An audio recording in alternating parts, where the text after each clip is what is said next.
జర్నలిస్టులకి చంద్రబాబు గారు ఒక శుభవార్త చెప్పారు. నేను చాలాసార్లు చెప్తున్నా. జర్నలిస్టులకి ఉన్నటువంటి అతిపెద్ద సమస్య ఏంటంటే, ఏళ్ల తరబడి వృత్తిలో ఉన్న చేయి చాచేవాడు లక్షలో ఓ 10 మంది బాగుపడతారు. మిగతా వాళ్ళందరూ పేరు గొప్ప, ఊరు దెబ్బ. అలాంటి పరిస్థితుల్లో అద్దె ఇళ్లలో బ్రతికేటటువంటి జర్నలిస్టులకి సరే కొంతమంది చెప్పొచ్చు వాళ్ళకి సొంత ఇల్లు ఉంది, వీళ్ళకి సొంత ఉంది. ఎస్ చెప్తున్నాను కదా నేను. ఓ సర్కిల్ ఉంటుంది అది. అది చాలా తక్కువ వాళ్ళు. ప్ర ఇది సంస్థల్లో పనిచేయడం ద్వారా వచ్చే జీతాలతో ఇల్లు కట్టుకోవడం అనేటటువంటిది 100కి 15, 20 మంది ఎవరంటే సబ్ ఎడిటర్ల స్థాయిలో లేకపోతే గనక పై స్థాయిలో ఉండేవాళ్ళు చేయగలుగుతారు. రిపోర్టింగ్ సర్కిల్‌లో ఉన్నటువంటి వాళ్ళు బ్యూరో చీఫ్‌లు ఆ స్థాయిలో చేయగలుగుతారు. మిగతా వాళ్ళందరూ అద్దెళ్ళకే.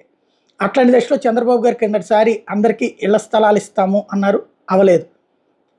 ఆగిపోయినాయి చివర్లో. ఆ తర్వాతన జగన్మోహన్ రెడ్డి ఇస్తానని చెప్పి అది మధ్యలో ఆగిపోయింది. ఇప్పుడు చంద్రబాబు గారు